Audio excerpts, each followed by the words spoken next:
Om Shri Gurubhyo Namaha. Namaste, dear friends, and a very warm welcome to all of you on the 21st day of the Global Festival of Yoga, celebrating wellness, which is being organized by Indica Yoga. Indica Yoga is a platform that is dedicated to promoting authentic, immersive, and transformative learning experiences in the yoga domain.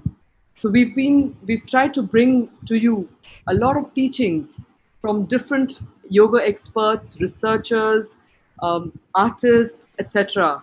And it's been a treat thus far. They say that if you do something for 21 days, then it becomes a habit. So we sincerely hope that connecting to authentic teachings has become a lifelong habit with you all. So today we have in our midst Vijay Dhruvaji. So Vijay Dhruvaji has a very interesting background. He is a certified yoga teacher and therapist. Under Yoga Alliance, he conducts 200 hours of yoga teachers certification programs. He conducts group classes at reputed clubs of Bangalore. He does one-to-one sessions for people recommended to him by medical doctors. Under the banner of Pause Retreats, he conducts workshops during weekends at a homestay in Kolar. Besides this, he also has a second degree black belt in karate. But I also want to let you know that my connection with Vijayji happened in a very interesting manner because I was looking for someone who would talk to us on how yoga can benefit sports people in particular to improve their performance. And he shared a very interesting article with me, which was titled "Practice Alone Won't Make You Perfect." So in the Yoga Sutras, they say that Abhyasa and Vairagya are two ways in which you can master the techniques that are being promoted by the yoga or that are being proposed by the yoga tradition. But Vijayji has this new angle where he says Abhyasa alone is not good enough. That Abhyasa won't make you perfect. It has to be Abhyasa with a purpose.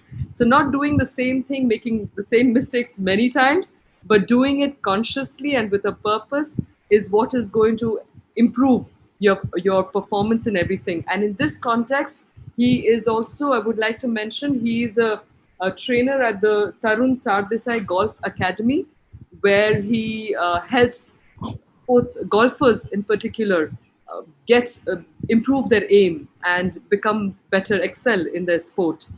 So with these few words, Vijayji, a very warm welcome to you. And we have his lovely daughter Nivriti is here with us, who will be demonstrating the asanas as he takes us down this particular session, which is called Mindfulness, using the principle of reciprocal inhibition during asana practice. So Vijayji, a very warm welcome to you and to Nivriti. We're looking forward to this session. And for my audience, you will have questions. Please follow the practice. You will have questions. At the end, make sure that you are putting your questions in the Q&A box that is there in your frame there. So with these words, Vijayji, over to you. Good morning. My name is Today's session is titled Mindfulness using the principle of reciprocal inhibition in your asana practice. My teacher always told us when we were learning yoga that advanced yoga practice is not simply doing complicated asanas, but bringing in the quality of mindfulness to even simple asana practice. What is mindfulness and how can we bring this quality of mindfulness to our yoga practice? Putting it very simply, mindfulness is being in the here and now. As the clinical science, John Kabat said so beautifully put it, mindfulness means paying attention in a particular way, on purpose, in the present moment, non-judgmental. I will repeat. Mindfulness means paying attention in a particular way, on purpose, in the present moment, non-judgmental. Now, there are various techniques which we can bring in this quality of mindfulness to our yoga practice. The primary one that most yoga practitioners use is to watch the breath while they do their practice. Another way is to watch what happens to the body during its movement and stillness during the asanas.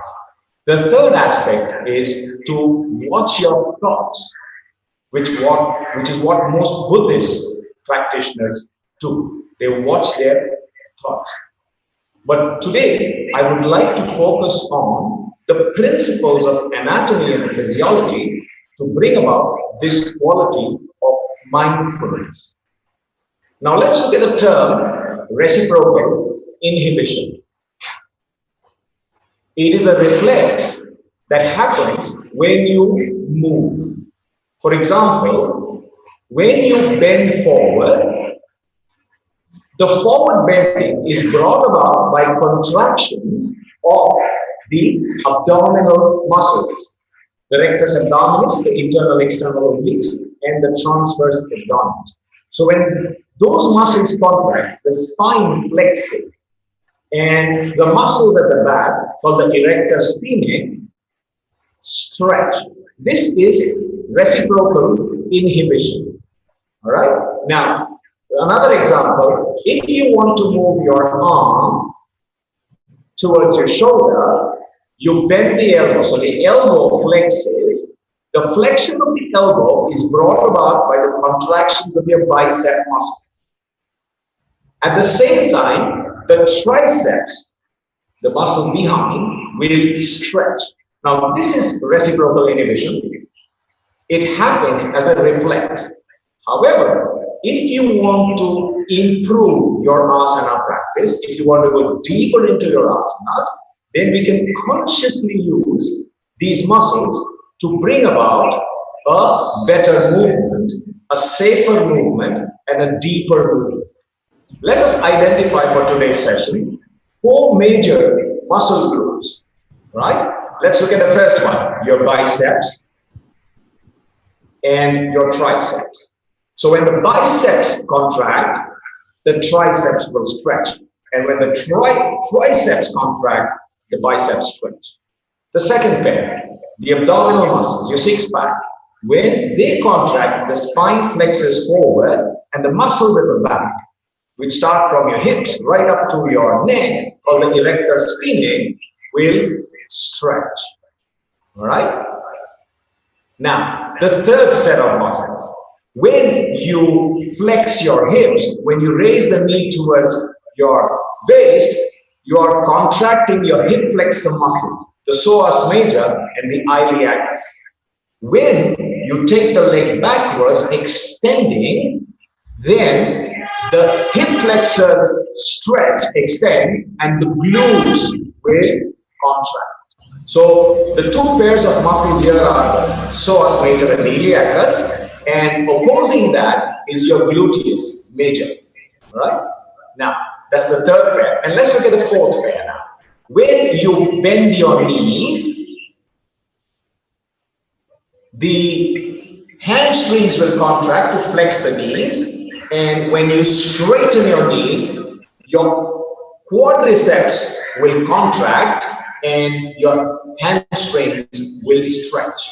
So we're going to use these sets of muscles for our asana practice. If you're all ready, let us begin. I'd like you all to sit down first. Fold your hands in a namaste. Let's center ourselves, bringing our minds, our bodies, and our breaths together. Take a nice deep breath in. And let's chant the word Om. Om.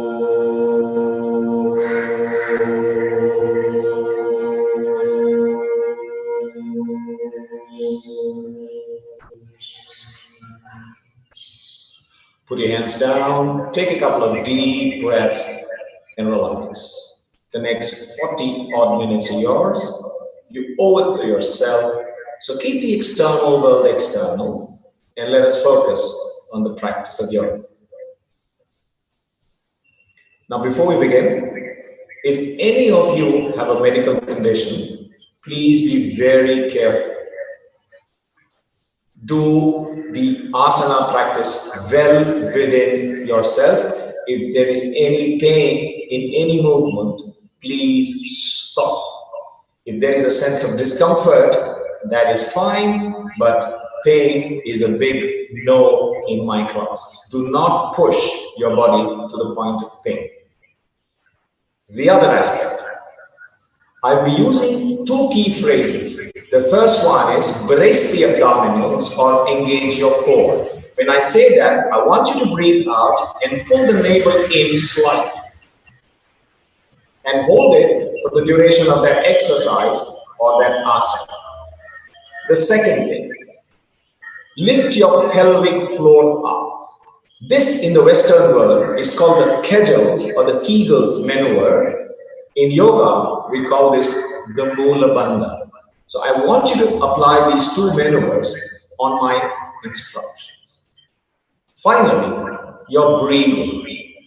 There are two methods I recommend. The first one you're all familiar with. It is called abdominal breathing, or more precisely known as abdominal diaphragmatic breathing. Your chest and shoulders will remain still. When you breathe in, the belly goes out. When you breathe out, the belly goes in. Secondly, this is called thoraco-diaphragmatic breathing. And if you want to do this, which I highly recommend, it's one of the best ways of energizing your body because the perfusion ventilation ratio is the best in this case. For this, I'd like you to keep your core and the pelvic floor very slightly engaged. Now when you breathe in, you will notice a nice three-dimensional expansion of your rib cage as you breathe in. And as you breathe out, the rib cage goes inwards and downwards.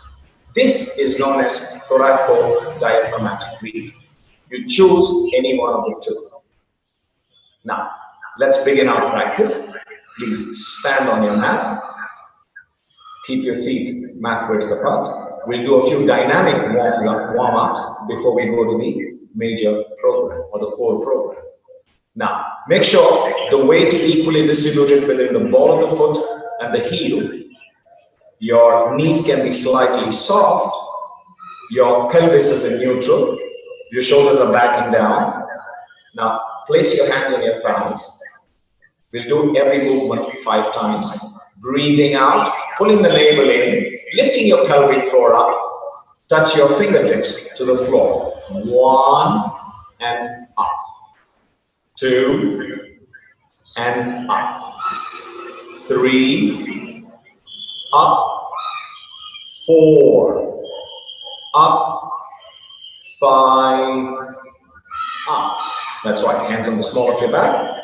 On an inhale, bend backwards. 1 and up. Please synchronize breath and movement. 2, breathe in and out. 3, in and out. 4, in and out. 5, in and out. Now, let's try some lateral bends or side bends. Place the hands by your sides. Raise the left arm up. Go over to the right side. 1, back. 2, back. 3, back. 4, back. 5, back. And 1 more. 6, and back. That's right. Fold your arms across your chest. Keep your shoulders low. And now twist to your left. 1, 2, 3, 4, 5, and 6. Now, fold your hands across your chest in a namaste. Now, breathing in, stretch the arms out. Breathing out, come back. You're using reciprocal inhibition even here. Breathe in, your pectoral stretch and your rhomboids will contract. Breathe out. Inhale, pectoral stretch, rhomboids contract, the back muscles. One more time. Inhale and exhale. That's right. Now, for the final warm-up, please go to the bottom of your mat. Keep your feet mat width apart. Now, breathing out, pulling the navel in, slide your hands down. A micro bend in the knee is acceptable. Now, walk to the front of the mat with your hands. Walk back. Tuck the chin on the chest and up you come. Again, breathing out, pulling the navel in, go down.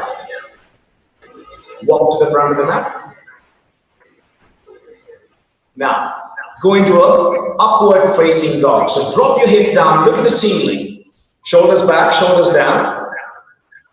Breathing out, go back into downward facing dog. Try to put your heels on the floor, stretching your calf muscles. You can lift your toes up slightly, contracting the anterior tibialis, your shin muscles. That will stretch your calves, allowing you to put your heels on the floor.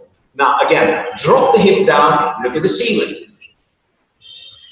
Open your chest, drop your shoulders down. So you're engaging your traps, you're engaging your rhomboids, stretching your chest muscles. Now breathing out, go back into downward facing dog. Keep a nice straight line with the spine. Create length in your spine. Your ears and your upper arms are in line. Now bring your feet together. You're going to go into a three-legged dog. Keep your left heel on the floor. Raise the right leg up, nice and high. Make sure the hips are square. Breathe. Now swing the right leg to the outside of your right hand. Raise the right arm up. Now bring the shoulder blades slightly towards the midline of the body, opening the chest. So you're contracting the rhomboids. Put that arm down.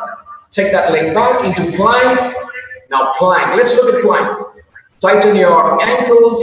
Pull the kneecaps. Tighten the quadricep muscles. Squeeze your glutes. Suck the navel in.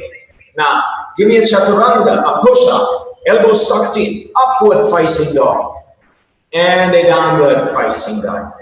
That's right. Now raise the left leg up, nice and high, knees straight, elbows straight, hips are square. Swing that to the outside of your left hand.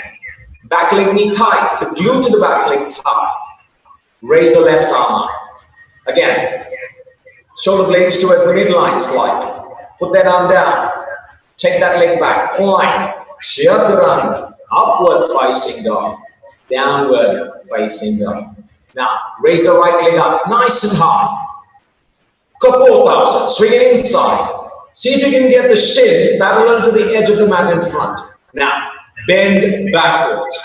Push the pelvis forward and into the ground as you raise the spine up and back.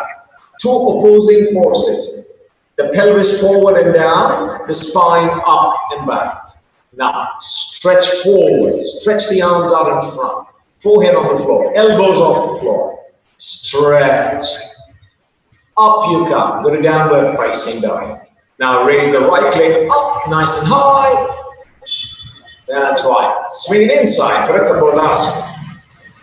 Now, pelvis into the ground, spine up and back. Forward. Stretch the arms out in front. Up you come. Go to downward facing dog. Plank. Your last chaturanga. And an upward dog. And a downward facing dog. Beautiful. Walk back. Tuck the chin on the chest. And up you come. One vertebra at a time. And under. That completes your warm-up. Now, please come to the center of your mat. Now, this is where we're going to focus on reciprocal inhibition. Once you're in your final position, I will count 10. Hold the asana for those 10 counts. So we're going to do Uttanasana. Maybe if you can come, turn sideways. Now, breathing in, raise your arms up. Bring your palms together. Now you're going to hinge from the hips. Breathing out, pulling the navel in, down you go. Hinge from the hips. Keep your back flat. Down you go. Keep lengthening your spine. Pull the kneecap gently, tighten the quadricep muscle. Now, fold from your waist, folding in half. Now, make sure the kneecaps are pulled up, the quadriceps are tightened. That will stretch your hamstrings. Your core is strongly engaged, stretching the erector spinae. Breathe. Don't hold your breath. With every exhale, try to go deeper into your stretch. Make sure you haven't rocked back on your heels. The weight is still distributed between the ball of the foot and the heels. Breathe. Breathe. Now, you'll feel a great stretch in the rear chain. Your Achilles tendon, your calf muscles, your hamstrings, your glutes, and the whole of your back. And in the front, the anterior chain, your quadriceps are tightened, your hip flexors are tightened, your core is tight. Now, those of you who can, press the palms firmly down on the floor, drag them forward without actually dragging them forward. And you will find your deltoids contract, pushing your chest towards your thighs. Hold this position. 1, 2, 3, 4, 5, 6, 7, 8, 9, 10. On an inhale, look up. Take the arms to the side, breathing in, raise the arms up, bring your palms together, squeeze your glutes, suck that navel slightly in for an axial extension of the spine, and put your hands down. Separate your feet, take a couple of breaths, breathe. I hope you are beginning to understand reciprocal inhibition. Remember, we are focusing on the quadriceps, the hamstrings, the hip flexors, the glutes, your core muscles, your abdominals, and your spine. Now, let's do Trikonasana. Please turn lengthwise, spread your legs between 2.5 to 3 feet. Now, turn your right foot out, opening that right hip. Now, pull the kneecaps tight to the quadricep muscles. Make sure the positioning of your hips and your chest is towards the camera. Your shoulders are square, your hips are square. Now raise the arms up to the level of shoulders. The palms facing the camera. Now, make sure the knees are contracted, the quadriceps are contracted. The rear leg, your left leg, press the outside foot down, engaging the peroneal muscles. Now, remember the back of your head and the scapula should be in line. Now, please look to your right side. Now, breathing out, pulling the navel in, reach forward and go down. Make sure you're not leaning forward. The back of the head and the scapula should be in line. Breathe. The shoulder blades come slightly towards the midline, opening your chest. Look at the arm on top, the palm on top. Breathe. Make sure your quads are engaged. Your glute of the rear leg is engaged. Breathe. It doesn't matter if you can't floor like me. It's okay. 1, 2, 3. With every exhale, try to go a little deeper into your stretch. 5, 6, 7, 8, 9, 10. On an inhale, controlled movements. That's right. Beautiful. Turn your foot. Put your hands down. Relax for a moment. Take a couple of breaths. You'll feel a sense of imbalance because you've stretched on one side, not the other side. Now, let's equalize the stretch. So turn your left foot out, opening that left hip. Again, check the position of the pelvis and the chest. Raise the arms up to the level of your shoulders. Look to your left side. Pull the kneecaps. Tighten the quadricep muscles. You'll feel a nice stretch in your hamstrings. Now, back of the head, scapula should be in line. Reaching forward, lengthening the spine, go down. It doesn't matter if you can't reach the floor, perfectly all right. Back of the head, scapula in line. Press the rear leg outside the foot down on the floor, engaging the peroneals. Breathe. 4, 5, 6, 7, 8, 9, 10. On an inhale, arm. Turn your foot, put your hands down, gently release the asana. Bring your feet together. Take a couple of breaths and see how you feel. Look at the quality of your breathing. Look at the state of your mind. Now, Vrikshas. Transfer your body weight to your right leg. Tighten the hip flexor muscle and the glute to stabilize the right pelvis. Also, tighten the quadricep muscle. Now, fix your drishti at a particular spot in front. Now, raise your left leg up and place it at the root of the inner thigh. So your left hip is laterally rotated. Your left knee points to the left side. Fold your hands in a namaste. Shoulders are back, shoulders are down. Now, those of us who can, breathing in, raise your arms up. Bring your palms together and let's hold for 10. Remember, there's a co-contraction of the hip flexor muscle and your glute of the standing leg. The kneecaps are pulled up, quadricep is tightened. Palms are together, but the shoulders are not raised up. Don't shrug up. Keep your shoulders down and relax. 5, 6, 7, 8, 9, 10. Gently and easily down. Control movements. Place the leg down. Transfer body weight, relaxing the muscles of the right leg. Now, fix your drishti again at a particular spot in front. Now, transferring body weight to your left leg, tighten the hip flexor muscle and the glute. And then, tightening the quadricep muscle, raise the right leg up, place it at the root of the inner left thigh, your right knee laterally rotated. So, lateral rotators of the right hip working. Fold your hands in a namaste. And breathing in, raise your arms up. Hold. 1, 2, 3, 4, 5, 6, 7, 8, 9, 10. Down. Controlled movement. Place your leg down. Take a couple of deep breaths. Now, see how you feel. Are you beginning to feel stretched? Are you beginning to feel energized, lighter, taller, stronger, nicely balanced? Now, let's go to the sitting asanas. Please sit on your mat. Extend the legs out in front. Let's begin with the butterfly, a dynamic movement. We open the adductor muscles.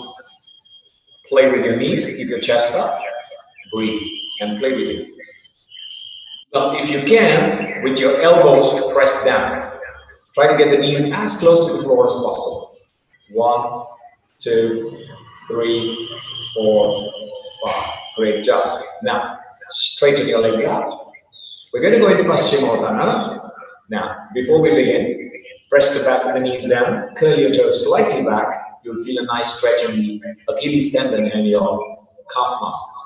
Now, hands by your sides. Breathing in, raise your arms up. Now, reach forward, lengthening your spine, go down. Now, try to retain the lumbar curve, so you keep looking at your toes. Retain the lumbar curve as far as possible. Now, breathing out, strongly pulling your navel in, lifting your pelvic floor up, begin to fold forward. That's right. Those of you who can get the elbows onto the floor, please do so. You'll be contracting your biceps and triceps. It's a co-contraction.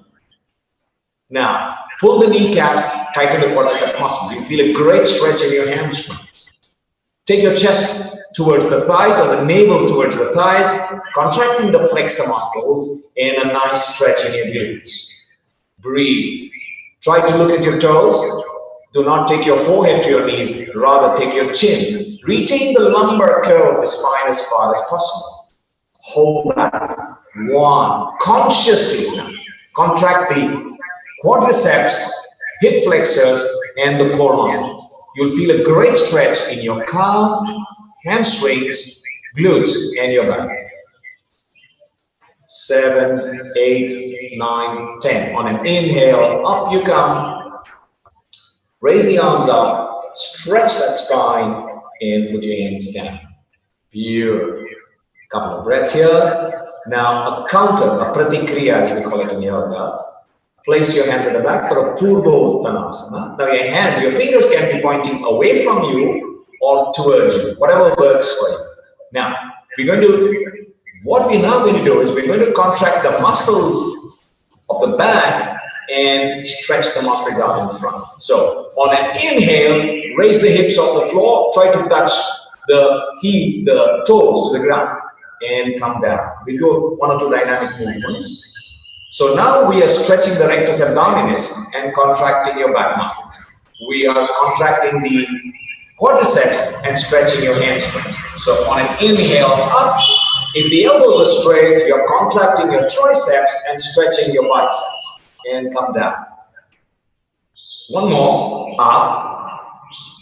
If you bring your shoulder blades towards the midline, your chest opens out, so you're stretching the pectorals and contracting your back muscles. And come down. We're going to hold this for 10 now. On an inhale, up you go. Let's hold. Breathe. Now, in this case, the inhalations will carry you deeper into your back bend. 1, 2, 3, 4, 5, 6, 7, 8, 9, 10. Come down. Beautiful. Relax for a few moments.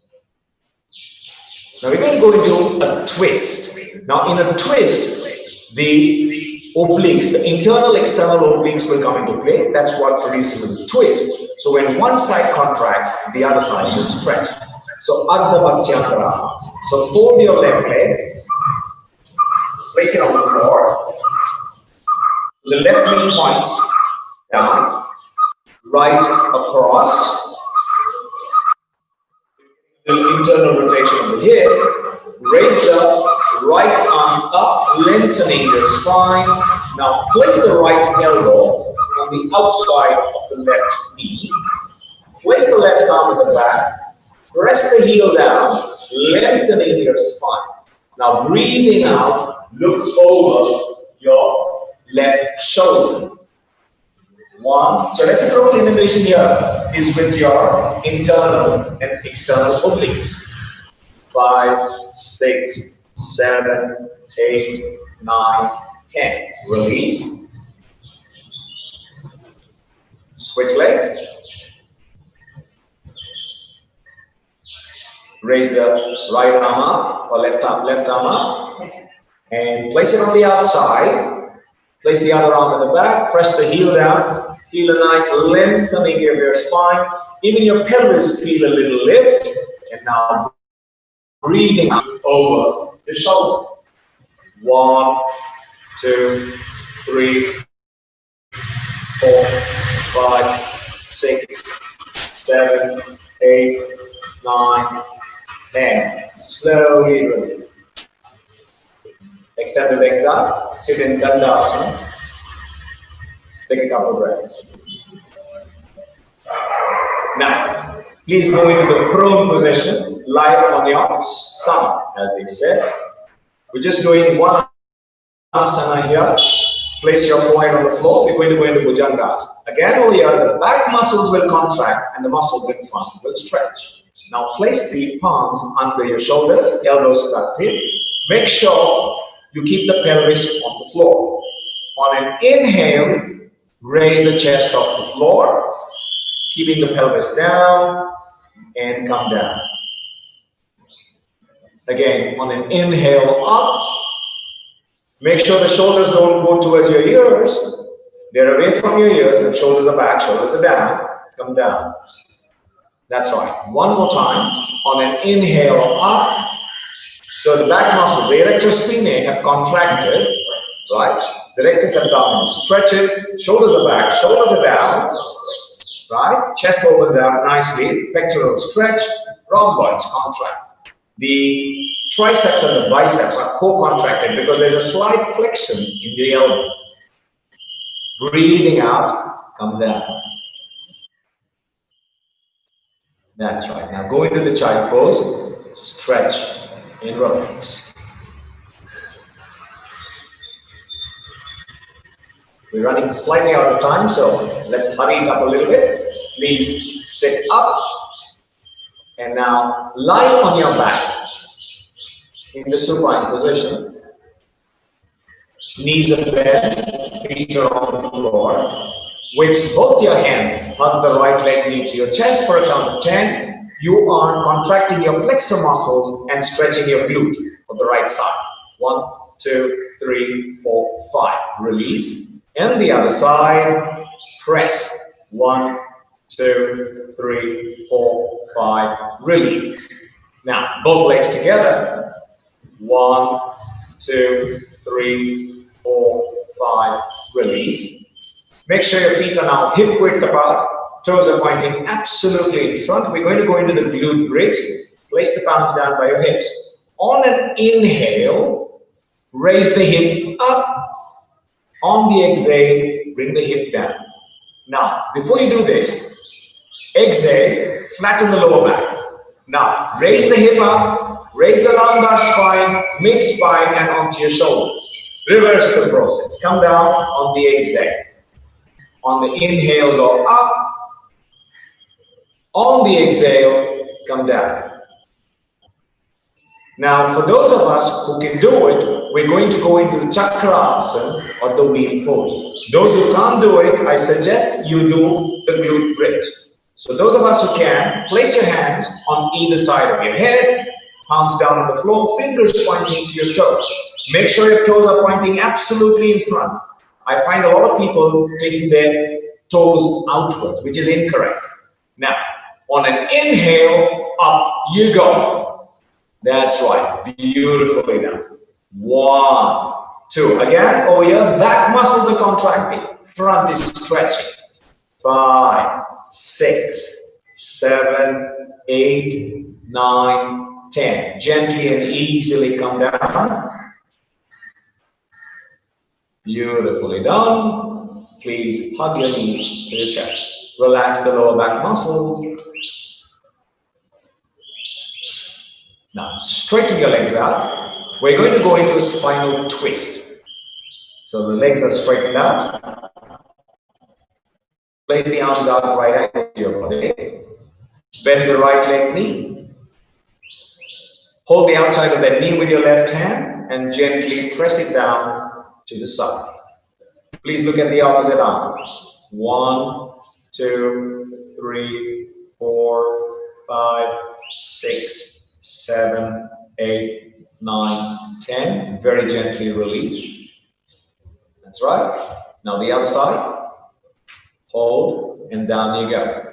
Look at the opposite arm. 1, 2, 3, 4, 5, 6, 7, 8, 9, 10. Release. Now for the final 3 asanas, which is our cool down in yoga, inversions. This stimulates the parasympathetic nervous system, bringing your blood pressure, your heartbeat down, and it will remove the extra stress hormone cortisol from the system. So knees are bent, feet are on the floor. Now breathe out, pull the navel in, flatten your lower back, raise the legs up, raise your hips up, support your hip with your hand, see if you can lock your chin on your chest. The legs are nice and straight. You get plantar flexion or dorsiflexion. That's dorsiflexion. And if your toes are pointing up, plantar flexion. Hold that position. Breathe. Sarvangasana. Again over here. Biceps are contracted. The glutes are gently squeezed together. The navel is slightly sucked in. You're essentially resting on your elbows, upper arms, shoulders, and the back of your head. Do not move your head to the left or right. Be absolutely still. Now let's go into Halasana to whatever extent each one of you can. Down you go, very gently, to whatever extent. Even if you get your legs perpendicular to the floor, I'm okay with it. Those of you who can go totally down, please do so. Halasana. Beautifully done. Again, abdominals have contracted, hip flexors have contracted, quadriceps have contracted to keep the knee straight. Consciously do it.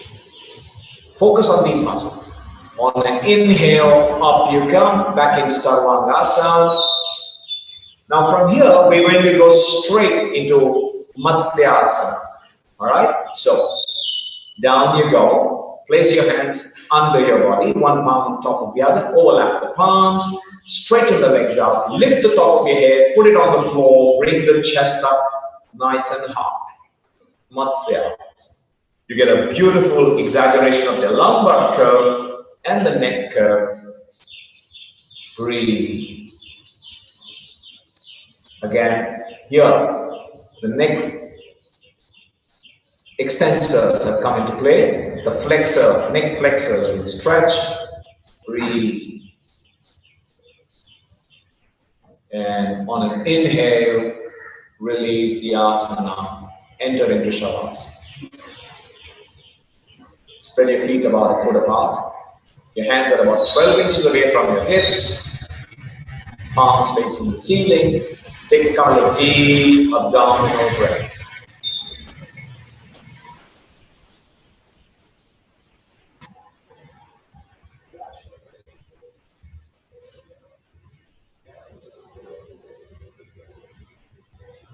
Tell yourself,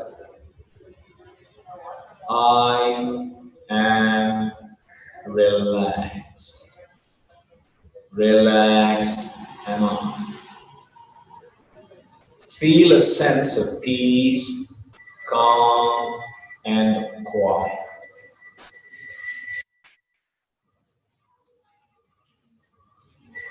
Bring some movement into your fingers and toes. Gently turn either onto your left or the right. If you have low blood pressure, please turn onto your left. And then gently and easily sit up. Sit up tall. Shoulders back, shoulders down. Close your eyes. Take a couple of breaths. Ask yourself, was I mindful of what I was doing? Or were my movements mechanical in my mind elsewhere? If it was, resolve. Next class, I'll try to be more mindful. Ask yourself, did I understand the principle of reciprocal inhibition? Was I consciously able to apply it? Now look at how you feel. Are you feeling stretched? Are you feeling energized? Are you feeling lighter, taller, stronger, nicely balanced? It may not happen in one session, but eventually you will get there. Let's close the session with the chant Om. Please fold your hands in a namaste. And together with me, take a nice deep breath in.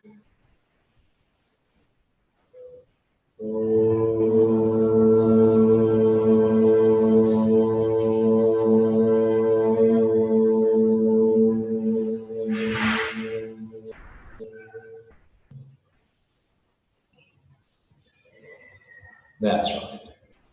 We're done with the session. If you have any questions, please go ahead and ask.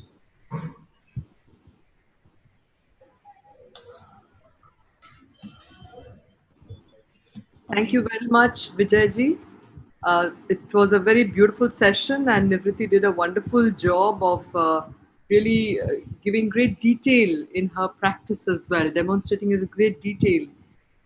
We have a lot of appreciation from a lot of your students who have joined our session, and they are recommending your training sessions to all, saying that he's an excellent teacher and you've been their guru for the past few years and very knowledgeable and humble. This is from Geeta ji, who's saying that my deepest respect and gratitude to him. So a lot of appreciation, as I said. But there are also there's a little apprehension from Huzaifa ji, who's saying that it will need a lot of practice to be so correct in doing your asanas. So what would you recommend to our participants on perfecting their movements to achieve Well, the primary thing is to first do the practice correct. So for that, I suggest they go to a certified yoga teacher, one who's familiar with anatomy and physiology. In our certification courses, of the total 200 hours, we spend about 100 hours just teaching anatomy and physiology. So the certified yoga teacher is very spot on as far as the anatomy and physiology is concerned. So therefore, I suggest that everybody learn from a certified yoga teacher, not from somebody who has just done yoga practice, mastered the skill, but has no clue about how to teach. Yes, I think that is a very important piece of advice, not just for aspiring practitioners of Hatha Yoga, but also for aspiring teachers to Absolutely. recognize the importance of understanding the movement, the dynamics of muscle movement. I had a personal question there also. If one is doing a particular movement, like you showed, flexing of your arms, and one is only paying attention on the flexing, the contraction part of it, how does the understanding of the reverse position make a difference? How does that really add to the practice? In the Western world, Yes. How does the understanding of reciprocal inhibition, yeah. what dimension that does add? Look, it's like I said right in the beginning, it's a reflex action. It happens. But when you do it consciously, it seems to work better. A Tufts University research has proved this beyond doubt. In the Western world, they call this the mind-muscle connection. And they've said when you focus on contracting a particular muscle, the efficiency of that muscle is improved beyond your, what shall we say, understanding. There's a good 20% increase in the efficiency of that muscle. So you will find that not only is your asana improving, but you will find even your muscle strength improving. Yes. So there's a mind-muscle connection. Yes, thank you. Can I just request you to come a little more center on your screen, please? Yeah, then we can see. Yeah, Nivriti can stay there. Good. We've got Debraji, who's appreciating Nivriti also and saying that, the young lady is incredibly gifted and joyful. So I think thank you. that quality of joy really inspires people to follow along with the practice. So I have another question here Please. From Akshata ji, who's saying that I feel a jerking movement when moving the arm and also flexing the knee, flexing the right knee. Why is it so? Is it because of muscle weakness? And what does one do if it happens? So sometimes the movement is not so smooth. There is a certain kind of a jerking that takes place at the joints. So why does that take place and how can it be avoided? I mean, what does one do about it? I would suggest the practice be done in front of a certified yoga teacher. Only he or she will be able to make up the reason of the jerk. Maybe the muscle is tight. Maybe the joint is stiff. It could be one of these two. So therefore, under the guidance of a certified trainer, he or she will be able to correct the error. And then you will find that the movement is very smooth. But then once again, it's a question of practice, right? A minimum of 3 days per week is what we recommend that you do yoga. A follow-up question from there. Yeah. Supposing somebody is having this kind of a jerking sensation while doing the movement, there is an absence of a certified teacher in the vicinity. Yes. How can the mindful practice allow that jerking to be reduced? All right. There's one thing that you can do. Tell this person not to practice putting 100% effort. Tell her to do it well within her limits. There's a particular law. It's a psychophysical law called the Weber-Fechner law, which says when you do well within your capacity, you will find the movement is far more efficient than you would when you put in 100% effort. There's a lot of neurology involved in this. But in short, please tell this person to do the asana well within her limits. Do not go all out to perfect that asana. Do it with about 60% or 70% effort, and then to take it a little further as her efficiency improves. For my personal practice, if you don't mind me saying, Please. when I used to have a lot of energy and do things very quickly, I would find myself getting into jerks, my movements. But the minute I slowed it down, Slow down, you're speaking also because it's not catching it. the excitement is coming out. Not just the asana, even the speech under the circumstances. In my personal practice, when I started off, I was very excited. And my movements would also come out very jerky, as someone else mentioned that was an issue with them. I've noticed that when I slow it down, when I slow down my breathing, when I slow down my movements consciously, like Sir mentioned, then the jerking also reduces. Eventually it will stop, but slowing it down always helps. Okay, thank you for that tip. So we have Shoibal Chakraborty ji, who's signing in from Mumbai and a regular participant. He is saying that before starting the asana practice, a little more stretching is perhaps required because some people's body structure is more stiff. So he said, kindly elaborate a way to get a better practice. Okay. Now, to be able to do chakra asana correctly, you have to look at 4 or 5 muscle groups. One of them are your shoulders. If your shoulders are stiff, then you will not be able to get the movement right. So work on opening your shoulders up, number 1. Number 2, there is a sufficient amount of strength required by your triceps to be able to push yourself into that position. So work on building strength in your triceps. I would suggest you do a lot of push-ups for that. Then the limitations in your quadricep muscles. If your quadriceps, your thighs are tight, then the knees will not be able to go open up. Then the last one, of course, is your back. If your back is stiff, there is no way you will be able to go into chakras. So focus on the quadricep muscles, your back muscles, your shoulders, and your triceps. Once you're able to do these, then you will be able to go into a chakras. Right? So for any asana, specifically, okay, so if specific stretches, I mean, I think people are also wanting to know before getting into any of this apparently more advanced practice, would you recommend a certain set of stretches, understanding them from the physiological perspective, the anatomy? Demonstrate one, okay? At least everything will. So if we can go back to the full screen, we do that here.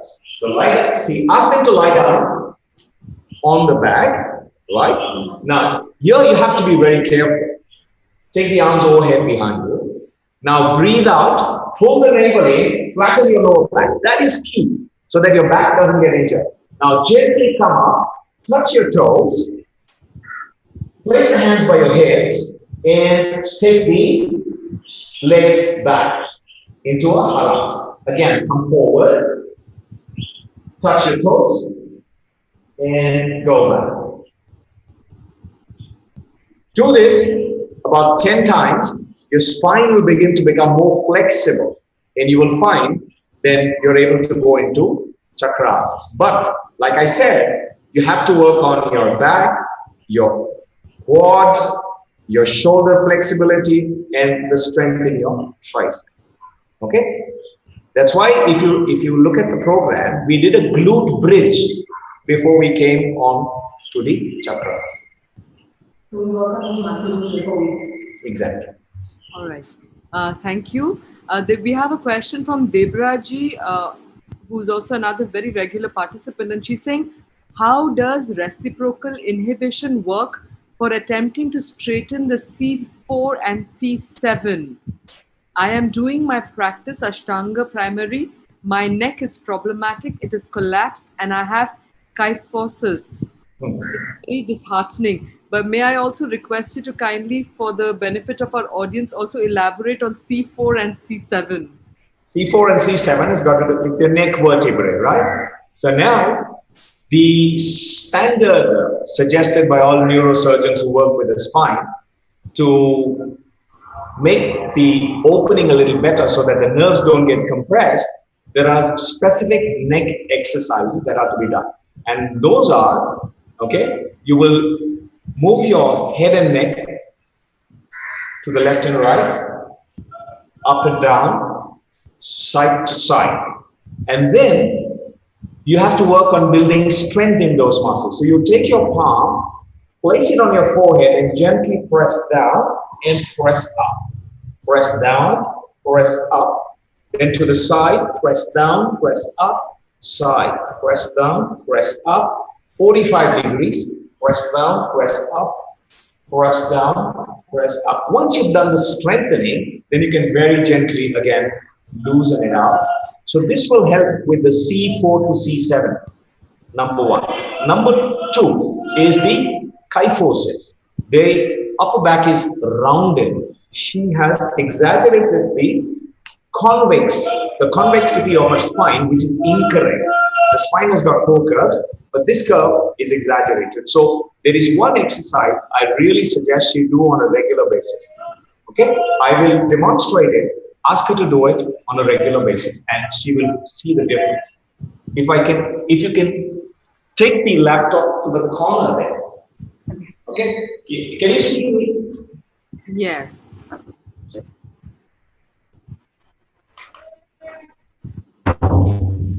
Place one hand here.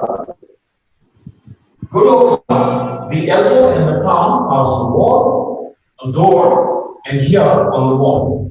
You will come up on your toes and gently go in. And hold this stretch for a count of 10 and come back. Then raise the arms up, get the elbows off the door and the wall, and then again go in. And hold the stretch again for a count of 10 and come down. This done on a regular basis will correct the kyphosis. All right. Vijayji, can I request you to kindly now, without the wall, just show it to us in front, because we missed the second part. So we saw till you said you have yourself on the corner and push in. Exactly. The second movement that you showed us, please. Second one. Face us and show us. So you will place your hands on top. Earlier, the elbows were bent. Now the elbows are straight. They are off the wall. And then you will do the same stretch again. All right. In the first case, the elbows were touching the wall. In the second one, they are not. yes. All right. And it's still against the wall in this corner. Now, is this something that you would also recommend to all our practitioners in general to relax and strengthen these muscles on the neck and shoulders? Is this something that you would recommend because in today's case, we are all sitting in front of the computer so much. I'm just going to ask this lady whether she spends a lot of time on the table computer. So for that, she can do this particular exercise. Let's say she's sitting on a chair. She's working on a computer. So she's always like this, right? So what she can do is take a break every half an hour, 45 minutes. Take the hands here, right? Sit tall. Then bring the elbows towards each other. Raise the elbows up. Look at the ceiling, and then open up. Hold for a count of 5. Bring the elbows back and look down. Let's show you again. Inhale, up. Open the elbows, 1, 2, 3, 4, 5, and come down here. She can do this about 5 times every 1 hour or 2 hours, and she'll find a huge difference in her practice. Everybody can do it. Whoever is sitting on the computers for a long period of time. Thank you for that important advice.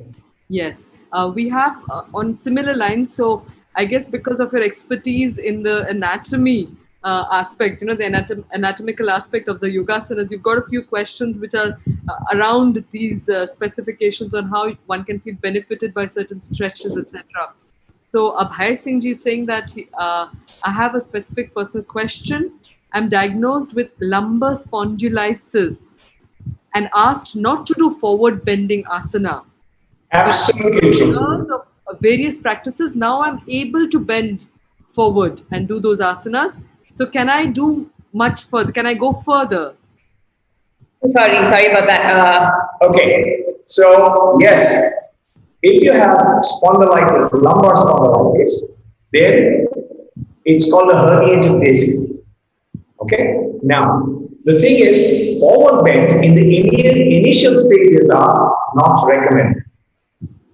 However, what she has to first do is work on building muscles, strength in her core. She has to do a lot of work to strengthen her core muscles and the back muscles. I suggest he or she work with a person who knows how to use the stability ball or the Swiss ball. She can even go to a physiotherapist. They work with the Swiss ball. That will strengthen her core muscles and her back muscles. Once that is there, then she can try a forward bend, hinging from the hips. This is all she will do. She will push the hips back, keep the chest out, and do a flat back forward bend. Nivritti, can you push the camera in front a bit, please? Yeah. So it is, you will, remember, this is after having strengthened her core and her back muscles. She can try this forward bend. It's called a flat back, hip hinge. This is better. Slowly over a period of time, she will be able to touch. This is a good forward bend given her medical condition. But like I said, initially, she has to work on strengthening her core muscles, the abdominals, and her lower back muscles. That is key. Please ask her. I'll give you the name. It is called Mckenzie Protocol.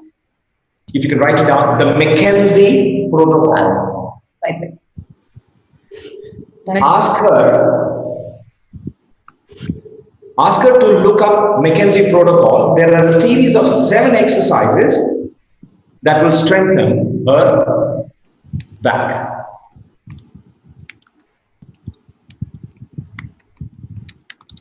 Yes. So Mckenzie, just to get the spelling correct, it's McKenzie, right? Mckenzie. He is a physiotherapist from New Zealand, and his protocol has been used by surgeons all over the world for this particular issue. So please tell this person to Google Mckenzie Protocol. The exercise will come up. He or she can do it. Yes. Could you also, therefore, since we are talking about references, could you please suggest, Rituji is saying, could you please suggest a good book on mind-muscle connection so that it helps us in theory as well as in practice? Mind-muscle connection is basically a small aspect of fitness training. There's no book that mentions mind-muscle connection. It's not a book by itself. Is there any book you could recommend? So, the best thing to do is bring in this quality of mindfulness to whatever she or he is doing, and the mind-muscle connection will be made. But the key here is knowing where your muscle is, what the function of the muscle is. She must know where the biceps are. She must know where the erector spinae are. She must know where the quadriceps are. She must know where the adductors are. Only an awareness of anatomy will bring about this quality of mindfulness. So once again, please go to a certified yoga teacher. Thank you for that reminder. We have Dr. Namrata Reddy, another very regular participant, who's requesting for some tips for frozen shoulders. That's another very common one, and the shoulders are such a key joint for any Yes. sort of asana. So what would you recommend? And how can we use this reciprocal inhibition to open up, to loosen up? You can't use reciprocal inhibition for a frozen shoulder. A frozen shoulder is basically, there is something called the supraspinatus. It's part of your rotator cuff muscle. The supraspinatus is injured.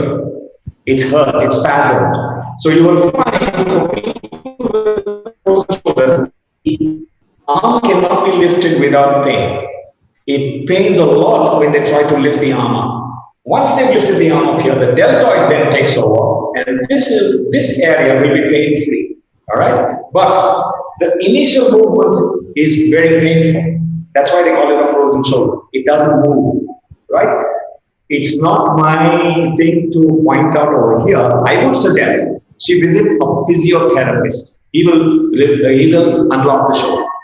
So unless we do a one-on-one personally, I cannot unlock a frozen shoulder on this question answer session. Yes. But I've given you the reason. It's the supraspinatus which is responsible. It's gone into a spasm. You can't lift that hand up. Right? And then, but once you've lifted the hand up with pain, the lateral deltoid takes over and you'll be able to lift up. Okay? So she has to see, or he has to see a physiotherapist. Thank you. Yes, thank you again for that advice. So we have Veronica ji who's saying that the sequence that you showed us today, can one practice this every day to improve those particular muscle groups? And is it safe to practice this sequence after a 2-mile walk? Veronica is also a very regular participant. So, okay, to Veronica, even though I'm certified, I love yoga, I'm very passionate about yoga, but there's one thing you've got to understand. I do not recommend yoga 5 days or 6 days of the week. I think it will be an abuse of the system if you're constantly doing the same thing over and over again. What I would suggest is Veronica does my program 3 days of the week. On the other 3 days, she can do something that's totally unrelated to yoga. She can go for a jog, she can go for do a high intensity interval training, she can do weight training, anything other than yoga. In the long run, this is far more efficient, far more beneficial than doing yoga 5 to 6 days a week. I do not personally recommend it. all right. Just wanted to also add on that, because she says that after a walk, so after doing maybe a long kind of an exercise like a walk, after that are these yogas, I mean the practices that you showed, is that a good Yes, idea? it would help because the body is nicely warmed up. The core body temperature is up.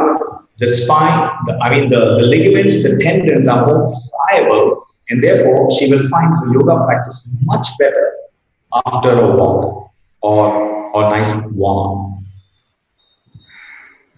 Thank you. We have Prabhita ji who's asking a little bit about breathing. So how does one combine abdominal or chest breathing during the asanas? Is there a general rule, or how do you combine? Again, not very many people recommend what I did. What I did was thoraco-diaphragmatic breathing was what my suggestion was. Again, on this medium, it's very difficult to teach because there are accessory muscles of respiration that are involved that have to be pointed out. But what I would suggest is she do abdominal breathing during her asana practice, which is quite common. So she breathes in and breathes out, and to help her focus on the breath, she can use Ujjayi breath, where you make that ha sound as you breathe in and out. So what she has to do is inhale through the nose and exhale through the mouth, making the sound ha. Yeah, exactly. Now, inhale and exhale only through the nose, trying to make that sound ha. This is the Ujjayi. If she does this, she will be able to focus on her breathing during her asana practice. Get it? So she has to get that sound ha. Yeah, tell me. Is there, sorry, just a follow-up on there. Is there a certain combination, like if you're doing a forward bend, then this should be, you should do a breathe out, exhalation, if you're in this kind of position. So if you could maybe shed some light on that. Okay, here's the general rule. All forward bends will be initiated with an exhalation. So you have to exhale to go into that forward bend. All side bends, all twisting actions will be with exhalations. All lateral bends will be with exhalation. The only exception, when you are doing backward bending asanas, you will do with an inhale. So that's the general rule in yoga. Once again, forward bends, side bends, and twists all begin with exhalations. All back bends will be initiated by inhalation. That is the general rule in yoga. Another follow-up question to that, in yoga practice, often abdominal breathing is recommended. So the breathing that we have to do, does it have to be an abdominal breathing or the thoracic breathing that you were talking about? It's a personal preference. For me, you can do abdominal breathing or you can do chest breathing. There are benefits to both kinds of breathing. Generally, in my classes, I recommend chest breathing, which is called empowered thoracic breathing or thoracidiaphragmatic breathing. But if this lady is comfortable with abdominal breathing, she can do that. Wonderful, thank you. We have a technical question. Rituji is asking that, does reciprocal inhibition work only on musculoskeletal system or on the visceral organs like liver, abdomen, pancreas, kidneys too? Look, ultimately, working on the musculoskeletal system will have an impact on your visceral system. Will have an impact on all the internal organs of the body. Yeah. So whenever you're doing a forward bend, all the organs that are lying within that range will get compressed. Right? So when you unlock, the organs will then open up. So what happens is this, what is called as a detoxifying effect.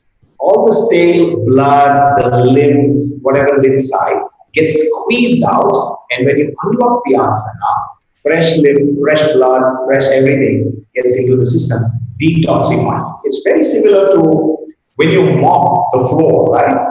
The cloth gets dirty when you mop. So what do? You put it in a bucket of water and you squeeze it. So the dirty water comes out, fresh water gets in, and you mop. It's the same thing.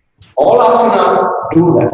So whichever organs are lying within the axis of the twisting or bending, those organs will get impacted. So the reciprocal inhibition is the external aspect, but the internal aspect will also happen. Thank you. I mean, the questions are pouring in, but in the interest of time, we can't take all of them.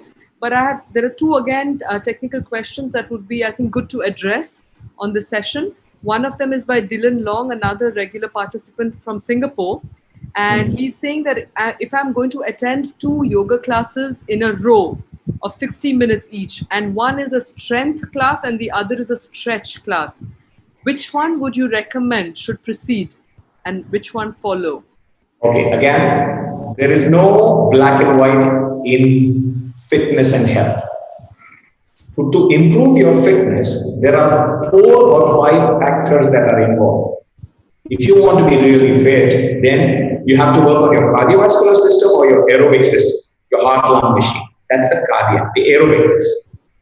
The second one is building strength in your muscles. The third one is improving the range of movement about the joints, which is flexibility. Then there is something called endurance, the ability to do something over and over again. Endurance. I can run 100 meters, but I can't run 1 kilometer because my endurance is good. So I have to work on my endurance. Finally, I have to work on coordination. How do I coordinate my movements? So 5 factors, and no one system of exercise is going to give you all these 5. So you have to mix all these and get a complete workout. Yoga is beautiful for flexibility. It's great for also building strength because it uses body weight, but it is practically zero in cardiovascular fitness. All right. So if people think that I'll be able to run a marathon because I do yoga every day, are making a mistake. There is a term. It is called specificity of training. If you want to train for marathons, then you have to run. If you want to strength for flexibility, practice flexibility, then you have to do yoga. If you want to work with strength, you have to work with weights. Right? So different things, specificity of training. So not one thing works for bringing about overall fitness. You have to be specific. Right? Thank you. There was one question regarding immunity, boosting the immunity. Boosting immunity, especially in today's context. Do you have any special recommendations for that? Any asana, any breathing technique that can help us boost our immunity today? All right. Again, immunity is holistic approach. All right. There is not one specific asana that will work for immunity. I think that we are carrying this thing about we are romanticizing yoga. No one asana works for one ailment. Yoga is always holistic. You have to combine a series of asanas or a series of breathing techniques to bring about a particular effect. Now, immunity can be helped, and research has proved that immunity levels go up when you practice yoga mindfully. I didn't bring in the different benefits of mindfulness practice. Okay, one of them is improving your immunity when you are mindful of what you're doing. All right, so yoga will definitely help, but a total practice of yoga, a mindful practice of yoga will help improve your immunity. Number one. Then a good diet and good sleep. And the last one, enjoying your work. If you have these, then your immunity levels will be up. Okay? So the right exercise, sleep, diet, and doing something that you love doing. Thank you for highlighting the holistic nature of yogic practices. Yes. And again, this emphasis on not just abhyasa is important, but the right kind of abhyasa with our dedicated application of our mind on that particular asana. And more specifically, understanding, like putting your attention on how the muscles are worked. Okay, absolutely. That is very important. And that's an important takeaway for a lot of our participants today. One personal question, and then I will request you to share your contact details because people are wanting to know how they can reach out to you. So just the personal question was regarding in the field of sports, because like I mentioned to you, that is one, we haven't yet had an expert who is directly working with sportsmen to help them excel in their performance.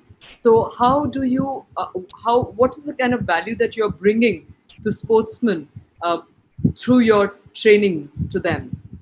Okay, so what we do is mindfulness becomes a key element for any sports person. Now, the thing about yoga is you can do it for 1 hour, isn't it? So, what you do mindfully for 1 hour, will it override what you do mechanically for 23 hours? It's not possible, right? So, you have to bring in other practices of mindfulness into your daily life, which will then make you mindful 24/7. For that, you have to go to a yoga teacher or a psychologist who does practice of mindfulness. What are formal practices of mindfulness? What are informal practices of mindfulness? For example, in my classes, I teach people how to eat mindfully. So, eating is a daily habit. We're not doing yoga. We're not on the mat eating, right? We eat wherever. So therefore, if you can bring in this quality of mindfulness to your eating practice, then this quality of mindfulness will be in your life. And therefore, you will excel as a sports person. But for that, again, you've got to go to a teacher. It's not possible on this. Okay. Now, a little bit of a tricky question as a follow-up to that. This mindful attention to a movement, yes, what is it doing physiologically to us? Like physiologically, or neurophysiologically, how is that adding a certain extra value to that movement? All right. There are 3 major benefits to the practice of mindfulness. The first one is physical health benefits, right? So physical health benefits, research has proved that you will be better able to cope with pain, number one. So if you're suffering a chronic disease or you have chronic pain, when you practice mindfulness, you're better able to cope with pain. That was the major finding. The second finding was the rise in what is known as T4 cells. These are killer cells. They help your immunity. CD4 T cells. All right. Now, CD4 T cells are a marker in the blood for increased immunity. And practicing mindfulness has shown this to be true. People recover faster from their ailments if they practice mindfulness. Okay? These are the physical health benefits, mental health benefits. Most of us have stress in our lives, general stress. Or some people have specific stress, like they could be having anxiety related issues or panic attacks or addictions. Mindfulness is known to help alleviate these problems. And the last one, which for me is the most important, it brings about a feeling of empathy, compassion, and a sense of well-being to the practitioner, which is what I want. So these are the three major health benefits of mindfulness. So this is the physiological aspect of mindfulness practice, which you're doing on mat. Okay, thank you very much for elaborating on the benefits of mindful practice. I said a last question, but there's one question that is being repeated because I think it needs attention. So by Sanjeev ji, who says that I fractured my lumbar spine. Now it is better, but still I do everything without limitations. Is there anything I could do? Is there anything I should stop doing? My walking is affected too. And is it because of the fracture? So if you would like to just help. Without knowing the extent of the break and the extent of healing, I would not recommend anything. I must know. Generally, what happens is when I get people who come to me with their issues, there are a lot of students who are doctors who are my students. For example, I have neurosurgeons who are my students. So if I have a person who comes to me with a problem of the spine, I would send this person to the neurosurgeon, and then the neurosurgeon, because he is my student, would recommend to me that this is what I want you to do. So minus a physical examination by a professional, I would not suggest it. It's not right. It's not ethical. So please tell this person he can reach out to a neurosurgeon, and then the neurosurgeon would recommend what kind of exercises he can do. And then I can recommend the exercises. That is not an issue. But he needs to be cleared by a neurosurgeon. Thank you very much for that beautiful answer, because I think more than being, trying to address the problem in itself, you have made us aware that there are no simple solutions. Everything has to be customized. And just because one knows something, to get into trying to solve people's problem can at times be more problematic rather than being a solution. So I think this note of advice, of caution, is a very important factor to bear in mind as a yoga teacher and as a yoga practitioner. Absolutely. So thank you. Facets of this particular of the practice itself, as well as tips on how to be a good instructor. My pleasure. So I would just like to maybe go on and just inform our audience about the program for the rest of the day, and I'll come back to you on how the participants can reach out, because like I told you, the question list has only increased as expected. You know what? At the end of the thing, Nivritti will give you my email ID and how to contact me. They can contact me on the email. Yes. She will do the needful. I have to go because I have to take a class now. All right. So if you don't mind, before you leave, we just like to request you for a message for our participants. So what is a message you would like to leave them with based on the practice you have shared? Okay. You know what? Doing yoga consistently sometimes can be a little problematic, So generally we use the term, I have to. I have to do yoga. I have to get fit. I have to eat properly. I have to sleep. I have to. That has a negative connotation. If all of us who are watching this can shift from saying I have to I get to. I get to do this. I get to do that. I get to do my yoga. That will bring about a change in the mindset. It will bring about a change in how you communicate to us. And that, I think, is so important if you want to transform your life. Paying attention is the key to transformation.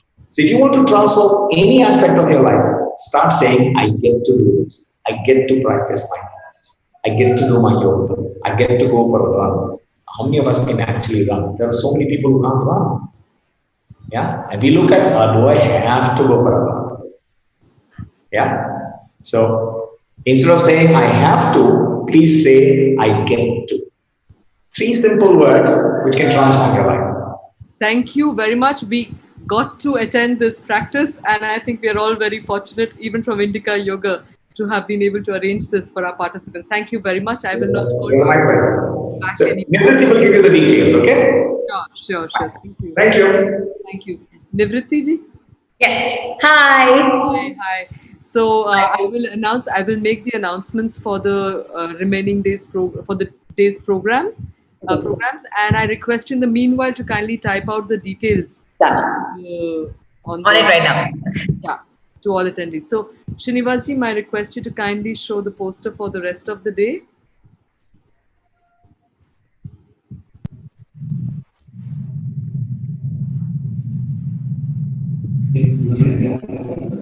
Yeah. So in the afternoon, we have a very interesting session coming up by Aurelio and team. They are Sonic Explorers, and they belong to an organization called Swaram that Aurelio directs. And this particular organization is in a place called Auroville, a very unique place of a human experiment that is based on spiritual foundations. So the session is going to be on Nada Yoga and sound well-being. They have designed fabulous instruments that are used for healing. So please attend the session that will be in the afternoon from 11:30 to 12:30. And as most of our participants have realized, we tend to allow a little flow of the inspiration and also the opportunity to reply to a lot of questions that emerge. So if there is a little stretch of time, please stay with us. If you have to leave, no problem. We have all our recordings that will be available on Indica Yoga Facebook page, Indica Yoga YouTube channel, as well as on indicayoga.com website. So please fall back on those video recordings if you've missed something. In the evening, we have a fabulous session, I would say, that is being brought your way. We have the legendary Krishna Das, who's a known name in the world of international kirtan. So he also has this, the founder of Karuna or Triloka Records. He is known for his bhajans and kirtans. He's going to take us through a practical session also on deepening the yoga of devotion through kirtan. So please attend these sessions and enrich yourselves. I would now like to request Nivritti to share the details which you have. I would also like to mention that I was led to Vijay Dhruvaji by a very dear friend, Vasuki Sheshadri ji, who's also a golf coach. And he's deeply into yoga, a devotee of Ramana Maharshi, and how he uses those techniques to improve one's performance. He has an organization called Deep Drive. Please look it up and please follow Vijayji and his work. And what we have recognized in the course of this session is the importance of becoming aware of the physiological movement of the muscles, and especially this reciprocal, the movement, the dynamics of reciprocal inhibition. So we've heard from your dad, Nivritti. Would you like to tell us, as a practitioner, as a young practitioner, what would be your message for our young practitioners in the rest of the world? So you'd have to unmute yourself and let us hear your beautiful voice as well.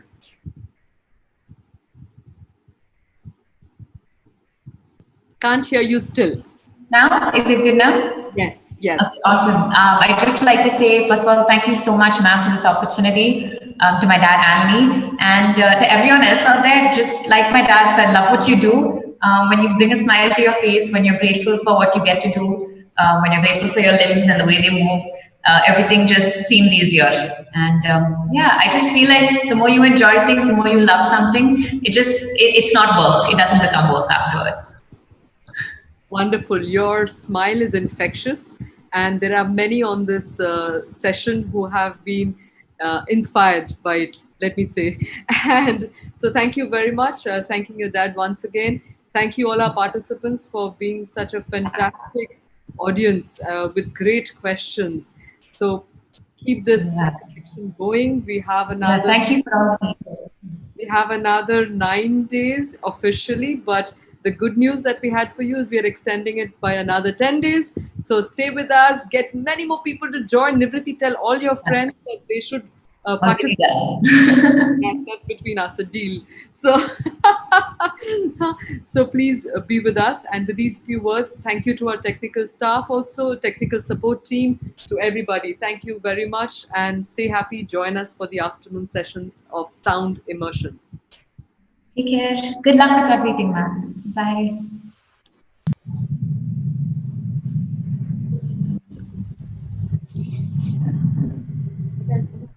Krishna,